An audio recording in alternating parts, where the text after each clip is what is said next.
आज के टाइम में लोगों को बहुत ही कम उम्र से ही हेयर फॉल होना शुरू हो जाता है। मेरे ही कुछ ऐसे दोस्त हैं जिनकी एज अभी कुछ भी नहीं है, लेकिन उनके आगे के बाल पूरे ख़त्म हो चुके हैं, झड़ चुके हैं।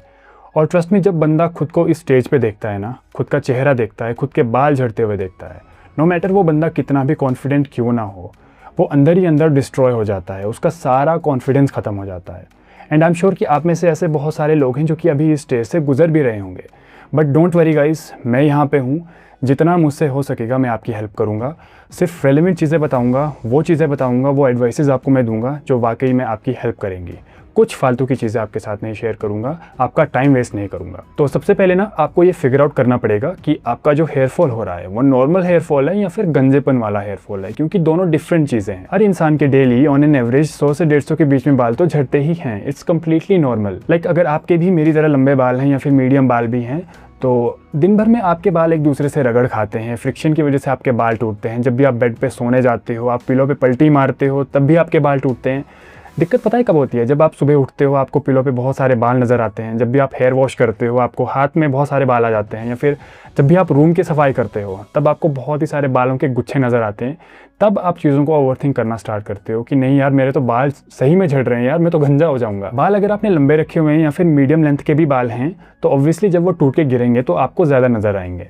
लेकिन होता क्या है कि जिन लोग के बाल बहुत ही छोटे जिन्होंने रखे होते हैं ना, वो जब टूट के गिरते हैं तो वो नज़र नहीं आते, क्योंकि उनकी विजिबिलिटी कम होती है। इसलिए आपने बहुत सारे लोगों को बोलते हुए सुना होगा कि यार अगर तेरे बाल झड़ रहे हैं तो बालों को बिल्कुल छोटा कर दे, गंजा हो जा, उसके बाद तेरे बाल नहीं झड़ेंगे। लेकिन ऐसा नहीं होता है, क्योंकि जो बाल झड़ने हैं वो तो झड़ेंगे ही। इट्स कम्प्लीटली नॉर्मल, क्योंकि जैसा मैंने आपको बोला ना कि ऑन एन एवरेज एक दिन में एक इंसान के 100 से 150 के बीच में बाल तो झड़ेंगे ही, फिर चाहे आप छोटे रखो कि लंबे रखो। बस डिफरेंस क्या है कि विजिबिलिटी का डिफरेंस है। अगर लंबे बाल होंगे तो ज़्यादा आपको दिखेंगे, छोटे बाल होंगे तो दिखेंगे नहीं, बस ये फ़र्क होता है। इसके अलावा एक और चीज़ होती है जिसको हम बोलते हैं रिसीडिंग हेयरलाइन, यानी कि आपकी जो हेयरलाइन होती है, ये वाली फॉरहेड वाली, ये एज के साथ साथ पीछे जाती है और फिर एक ऐसा पॉइंट आता है जहाँ पे वो रुक भी जाती है। इसको हम बोलते हैं मैच्योरिंग ऑफ हेयर लाइन। लेकिन बहुत सारे लोग इसको सडनली नोटिस करते हैं और वो समझते हैं कि उनका हेयर फॉल शुरू हो गया है, लेकिन ऐसा नहीं होता। मोस्ट ऑफ द केसेस में बस आपकी हेयर लाइन मैच्योर हो रही होती है। अब चलो ये तो समझ आता है कि ये वाला हेयर फॉल बिल्कुल नॉर्मल होता है। डेली के कुछ बाल झड़ते ही हैं, उनको आप कंट्रोल नहीं कर सकते,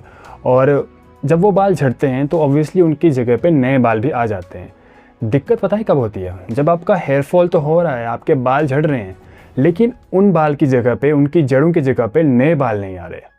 और अगर ऐसा आपके साथ हो रहा है तो इसको हम बोलते हैं बोल्डिंग की स्टेज, यानी कि आप गंजे हो रहे हो। अब आपके मन में एक सवाल आएगा कि हम कैसे पता करें कि हमारा जो हेयर फॉल हो रहा है वो नॉर्मल हेयर शेडिंग है या फिर गंजेपन यानी कि बोल्डिंग वाला हेयर फॉल है। देखो, अगर बिल्कुल ऑनेस्टली मैं आपको ये बताऊँ ना, तो कोई भी ऐसा मेथड नहीं है जिससे आप घर बैठे बैठे ये चीज़ फिगर आउट कर सको। लेकिन फिर भी मैं आपको ऐसा एक टेस्ट बताता हूँ जिससे आप काफ़ी हद तक अंदाज़ा लगा लोगे कि आपका हेयर फॉल नॉर्मल है या फिर सीवियर है। टेस्ट का नाम है हेयर पुल टेस्ट। आपने ऑलरेडी सुना भी होगा, लेकिन ये वाला थोड़ा अलग है, हम इसे थोड़ा डिफरेंट वे में करेंगे। आपको क्या करना है कि आपको अपने हेड के अलग अलग सेक्शंस के हेयर पुल करने हैं, लाइक साइड के, टॉप के और बैक के। इतना सा आपको गुच्छा लेना है बालों का और इसे जेंटली पुल करना है। कैजुअल वे में मत करना, थोड़ा सा प्रेशर आपको अप्लाई करना है, ज़्यादा भी नहीं, बस हल्का सा।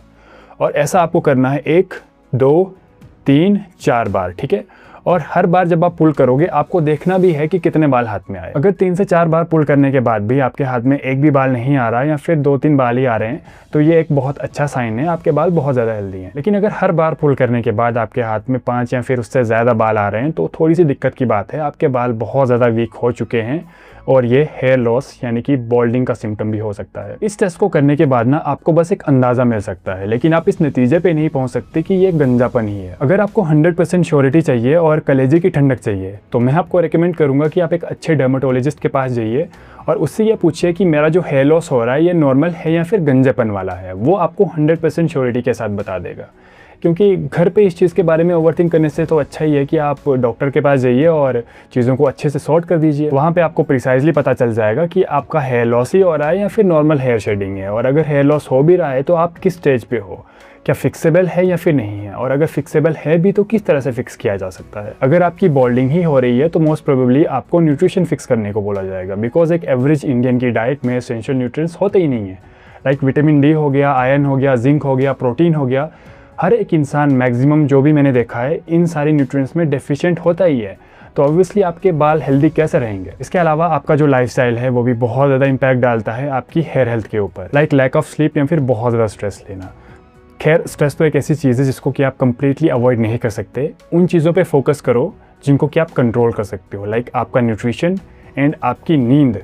नींद भाई देखो एक ऐसी चीज़ है ना जो कि बहुत ज़्यादा एसेंशियल है आपकी ओवरऑल बॉडी के लिए, सिर्फ आपके हेयर हेल्थ के लिए नहीं बल्कि ओवरऑल आपकी पूरी बॉडी के लिए ज़रूरी है। सो अपना न्यूट्रिशन अच्छा रखिए, इस चीज़ को बिल्कुल भी अवॉइड मत करिएगा, क्योंकि ये तो भाई एक बेसिक सी चीज़ है ना। अगर आप इसको ही सही नहीं करोगे तो ऑब्वियसली आगे दिक्कतें तो आपको बहुत सारी आएंगी, सिर्फ हेयर फॉल नहीं, बहुत सारी दिक्कतों का सामना आपको करना पड़ेगा। अगर आपको लगता है कि जो भी एसेंशियल न्यूट्रिएंट्स हैं वो आप सिर्फ और सिर्फ खाने से पूरा नहीं कर पा रहे हैं तो आप सप्लीमेंट्स की तरफ जा सकते हैं, लेकिन फिर भी मैं आपको रेकमेंड करूंगा कि एक बार आप एक अच्छे डर्मेटोलॉजिस्ट से कंसल्ट ज़रूर करवाइएगा, वो आपको बता देगा कि आपको सप्लीमेंट्स की ज़रूरत है कि नहीं है। अच्छा तो गाइस, अगर यहाँ तक पहुँच ही चुके हो एंड वीडियो आपको ज़रा सा भी हेल्पफुल लगा हो ना तो लाइक ज़रूर से कर देना, एंड ऐसे ही कंटेंट के लिए आप चैनल को सब्सक्राइब भी कर सकते हैं। चलिए फिर आज के लिए इतना ही था, मैं मिलूँगा आपसे नेक्स्ट वीडियो में। Till then take care of yourself and life को एंजॉय करो यार, ज़िंदगी एक बार ही मिलेगी, बार बार थोड़ी।